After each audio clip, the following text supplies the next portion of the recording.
What's up, guys? So in this video I want to address something that is commonly trained and taught in protection and police work, and it's something that seems like it should be because people can't see the flaws in it, but I think this video points out perfect examples of how this is flawed.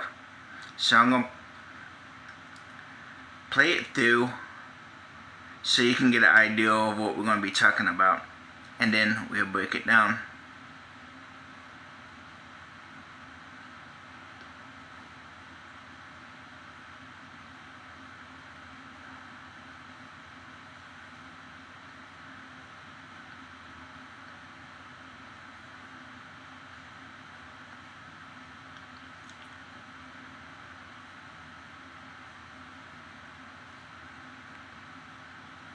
Alright, so you see it?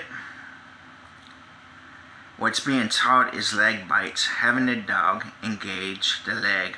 One, because it's offered as you've seen in the video, or because the dog can't get quite to the strong arm, the weapon arm, the dominant arm, the threat. So the dog has to go for whatever, as you've seen in the video with the guy on his back. So let's go through step by step and break this down, shall we? So the dog comes, and with that right there, the dog coming on that side, it would have been more effective if the dog would have came around the other side, seeing how if you look over the car from the front, you can see the guy, the subject, is closer to the left side. Granted, he can move back and forth, but still, it would have kind of prevented having the dog have to do that right there. Alright, so see how the dog took what was offered. No, don't train your dog to take what's offered. There's a couple of trainers out there. There's a guy named Heinz Alpine who's big on it. He says the dog should take what's offered. No, the dog does not need to take what's offered. The dog needs to take what is the threat and avoid what is offered, because usually it's a distraction. As you can see, this dog is biting the leg. It's biting and hold, and it's not pulling, it's not trying to drag the subject down. In fact, the subject, as you saw, is able to walk away. But what makes this even more ineffective is the fact that this guy has a assault weapon, or what is considered an assault weapon. Notice how the guy is pulling the dog's not pulling. It's easy for that dog to be shot. Those rounds are 5.56. If you ever watch videos about 5.56, you know the damage that they can do to concrete, to steel plates, to wood, to different things. So just imagine what one or two well placed in the back of this dog's skull can do. And the fact that that weapon system carries a magazine that carries up to 30 rounds. That dog and that whole team that's responding is dead because the dog failed to go for what needed to be gone for, what it needed to be engaged, which is the threat, the strong arm, the dominant arm, the weapon side. It went for what was offered. Now that right there, the guy, the subject pushing, falling, going towards the officer.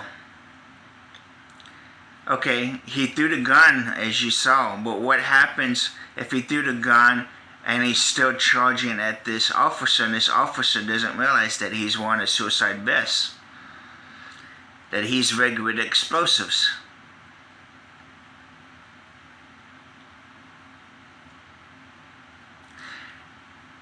The dog controlling that weapon side, that strong arm, that dominant hand, can prevent this guy from detonating anything remotely by hand if he had anything on him when he fell forward.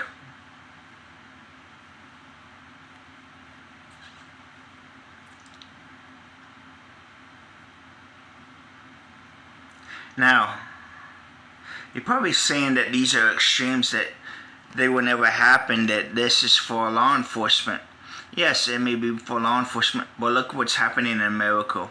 It's just a matter of time before the cartel start wars on our street against law enforcement agencies, against the military, against civilians, for territory, for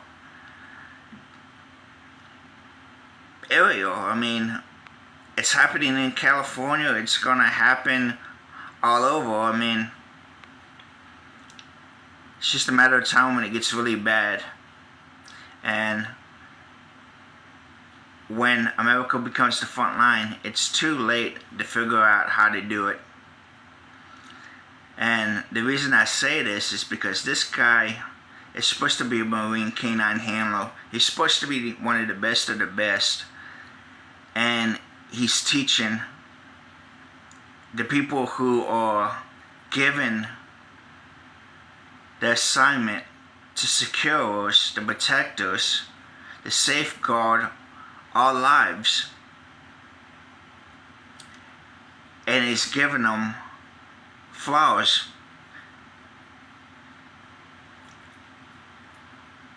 This should not be taught. That dog, no matter what, should go for that strong arm. Now you kind of probably wondering, how is it possible to go for a weapon such as a M16, a M4, AR-15, any kind of weapon like that, a carbine weapon, because of the way that you hold it? Well, stay tuned and I might just give you the answer. Till next time, guys.